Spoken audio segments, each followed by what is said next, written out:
அன்பார்ந்த நேயர்களே, வாருங்கள். இன்னைக்கு தினமும் மனம் நிகழ்ச்சியில தட்டை பண்ணி காமிக்க போறேன். இந்த தட்டை இது வரைக்கும் பண்ணி காமிக்காதது, ஒரு புது மாதிரி. இதுக்கு என்ன வேணும்னா, உளுத்தம்பருப்பு பைத்தம்பருப்பு சம அளவு எடுத்துட்டு இருக்கேன். அதுக்கு கொஞ்சம் வேர்க்கடலை எடுத்துட்டு இருக்கேன். இந்த உளுத்தம்பருப்பையும் பைத்தம்பருப்பையும் தனித்தனியா வறுத்து எடுத்துக்கலாம். எடுத்து மிக்சியில அரைச்சிக்கணும். அதுக்கப்புறம் இந்த வேர்க்கடலையும் ரொம்ப சிகப்பா வறுக்காத, கொஞ்சம் லேசா இளஞ்சிவப்பா வறுத்துட்டு கொரகொரன்னு அரைச்சி வச்சுக்கணும்.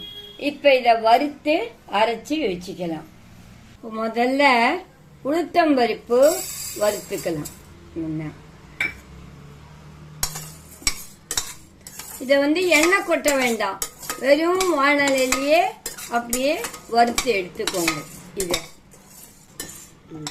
இந்த உளுத்தம்பருப்பு நல்லா வாசனை வரும்படியா வறுத்துட்டேன். இத ஒரு பிளேட்ல இது பண்ணி வச்சுக்கலாம். இத பாருங்க, இந்த வாசனை வரணும் உளுத்தம்பருப்பு, அதுதான்.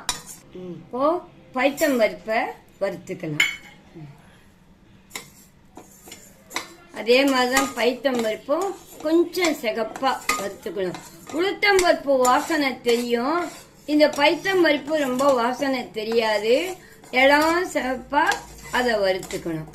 இந்த பைத்தம்பருப்பையும் பாருங்க, இதோ இளம் சிகப்பா வறுத்துட்டு இருக்கேன். இதையும் பிளேட்ல சேர்த்து கொஞ்சம் ஆறினதும் நைஸா அரைச்சி எடுத்துக்கலாம். இப்போ இந்த வேர்க்கடலையும் கொஞ்சம் வறுத்துக்கணும். இந்த வேர்க்கடலை ரொம்ப இது பண்ணிக்குவோம், ஏன்னா எண்ணெயில வேற நல்லா சிகப்பாயிட்டுன்னு வச்சுக்கோங்க, எண்ணெயில பொரிச்சு இன்னும் சிகப்பாயிடும். அதனாலதான் கொஞ்சம் வறுத்துண்டா போதும். அதை வறுத்துட்டு இதை எப்படி பொடி பண்ணணும்னு சொல்றேன் நான். வேர்க்கடலையும் பாருங்க, இதை வறுத்துட்டேன். ரொம்ப இதுவா பண்ணாம, சிலது வெடிக்கும், அந்த வெடிக்கிற சமயத்துக்கு ஆஃப் பண்ணிட்டேன். அதனால உள்ளுக்குள்ள ரொம்ப சிகப்பாகாம இருக்கும். இப்போ எல்லாத்தையும் தனித்தனியா அரைச்சி எடுத்துக்கலாம். இப்போ நான் இந்த அரைச்ச மாவு இத பாருங்க, இந்த டம்ளர்ல கோபுரமா 2 இருந்தது. 2க்கு 1 அரிசி மாவு போட்டுக்கணும். இந்த அரிசி மாவு போட்டுட்டேன். 2க்கு 1. இதுக்கு தேவையான அளவு மிளகாப்பொடி. மிளகாப்பொடி நீங்க மிளகாப்பொடி இப்படி போட்டுண்டா போட்டுக்கலாம். இல்ல இந்த உளுத்தம் வறுக்கும் போது கூடவே ஒரு 8 மிளகாய் வறுத்தும் அரைச்சிக்கலாம். அது உங்களோட இஷ்டம். இப்போ பெருங்காயம் போட்டிருக்கேன். பெருங்காயம், அதுக்கப்புறம் இந்த வேர்க்கடலை பொடிச்சு வச்சிருக்கேன் பாருங்க, அதையும். அதாவது இப்படின்னா மொத்தம் இப்போ ஒரு 1/4 டம்ளர் இந்த, இப்போ அது மொத்தம் சேர்த்து 3 இருந்தது இல்லையா, ஒரு 1/4 டம்ளர் இதால ஒரு 1/4க்கு எடுத்துட்டு இருக்கேன் நான் அரைக்கு கீழோட. அதுவே இவ்வளவு பொடி வந்துடுது. இதையும் சேர்த்து நல்லா இப்போ கலக்கணும்.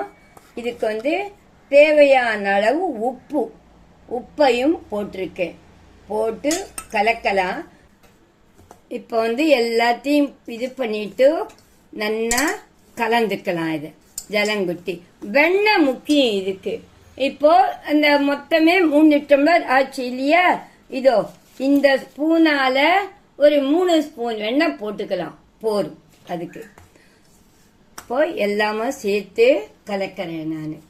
இந்த 1 ஸ்பூன், இது நிறையவே வந்துடுச்சுனால 2 ஸ்பூனோட நிறுத்திக்கிறேன். கொஞ்சம் போதும். இந்த வெண்ணெயோட நிறுத்திக்கிறேன் நானு. இப்ப முதல்ல கொஞ்சம் லேசா தண்ணி கொட்டி அதை புசறினேன். எண்ணெயை போட்டு நல்லா புசறிட்டு அப்புறம் கொஞ்சமா ஜலம் கொட்டி கலங்கும். இப்போ கொஞ்சம் ஜலம் கொட்டி பிசிறி. இது ரொம்ப ஒரேடியா கொட்டிடாதீங்க, கொஞ்சம் கொஞ்சமா ஜலம் கொட்டி பிசியலாம். இது நல்லா அப்பதான் ஒத்து வரும். பிசிஞ்ச அப்புறம் வெண்ணெய் போட்டீங்கன்னா தளர்ந்து போயிடும், அப்புறம் கஷ்டம் தட்டுறது. அதனால வெண்ணெய் முதல்ல போட்டு பிசுறிட்டு நல்லா கலந்து வச்சுக்கோங்க. அதுதான் ரொம்ப முக்கியம். ஆமா, இதுக்கு தேங்காய் அதெல்லாம் ஒன்றும் வேண்டாம் உங்களுக்கு. இதுவே போரும். நல்லா கரகரன்னு வரும் தட்டை. பாருங்க, நல்லா இதை கலந்துட்டேன். இதோ ஒட்டாத கலந்துட்டேன்.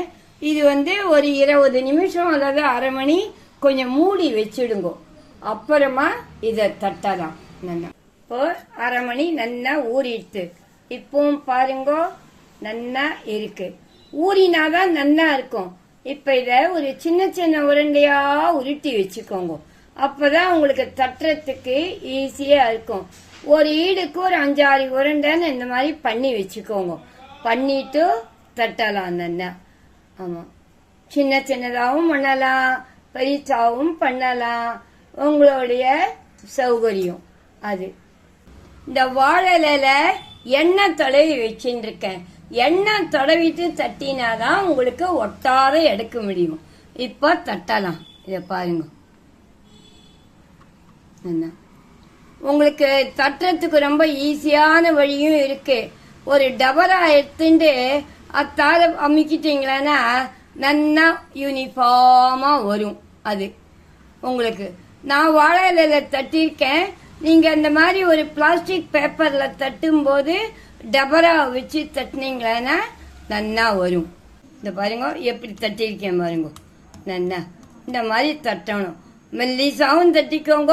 அப்புறம் இந்த மாதிரி கொஞ்சம் இதுவா தட்டி கொஞ்சம் எடுத்துட்டு இந்த மாதிரி கரகரன்னு அந்த விட்டுடுங்க.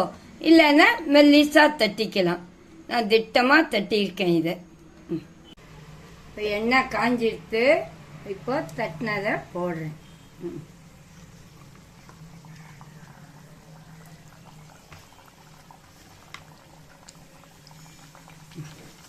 இந்த மாதிரி தட்டி தட்டி போட்டு எடுக்கணும். இப்போ நல்லா இது வெந்து விட்டு இதை பாருங்க நல்லா இருத்துட்டு எடுக்கணும் எண்ணெயை. நல்லா முறுமுறுன்னு வரும். எண்ணெயெல்லாம் ஒட்டாம தெரியும் நம்ம எடுக்கும் போது. அதான் இந்த இப்படி வச்சுட்டு இத மூடிட்டு உங்களுக்கு தட்டணும்.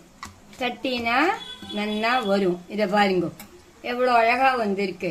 அப்படியே அத போடலாம். இந்த மாதிரி நம்ம எல்லா இடத்துலயும் வாழை இருக்காது இல்லையா, அதனால வாழை கிடைக்காதவா இந்த மாதிரி பால் கவர்ல இந்த மாதிரி பண்ணிக்கோங்க. அதை வச்சுட்டு அதை மூடிட்டு டபராவால இது பண்ணுங்க. வெந்துட்டு வெந்ததுக்கு அப்புறம் இத பாருங்க இதோ எடுத்துட்டு இருக்கேன். நல்லா இருக்கும். இது உங்களுக்கு வீக் டேஸ்ல பசங்களுக்கு பண்ணி தரலாம். அப்பப்போ நினைச்சப்ப கொஞ்சம் இது பண்ணி வறுத்து பண்ணி கொடுக்கலாம். முறுமுறுன்னு சுவையான தட்டை ரெடி. இது பண்றதும் உங்களுக்கு ரொம்ப சுலபம். பசங்களுக்கும் சாப்பிடுறதுக்கு நல்ல டேஸ்டா இருக்கும். எதுவுமே நம்ம பண்ணி கொடுத்தாதான் நல்லது. ஹைஜீனிக்காவும் இருக்கும், டேஸ்டாவும் இருக்கும். அதான் இதை நீங்க தீபாவளிக்குள்ள நீங்க பண்ணிக்கலாம். தட்டை நல்லா இருக்கும். இப்போ சுவையான தட்டை ரெடி. இது சுலபமா பண்ணி கொடுக்கலாம். நம்ம இந்த பாருங்க இது வேர்க்கடலை. இந்த வெள்ளை வெள்ளையா தெரியுது வேர்க்கடலை. பொதுவா நம்ம தட்டை பண்ணமானா வைத்தம்பருப்பு வேர்க்கடலை இதெல்லாம் ஊற வச்சு அதோட கலந்து பிசைஞ்சு தட்டுவா. அதனாலதான் நான் வேர்க்கடலையை ஒண்ணு குத்தல அதை பொடி பண்ணி அதோட கலந்து தட்டி இருக்கேன். என்ன நேயர்களே, இந்த தீபாவளிக்கு கண்டிப்பா நீங்க தட்டை பண்றீங்களா? பண்ணணும். பண்ணி எனக்கு ஃபீட்பேக் பண்ணணும்.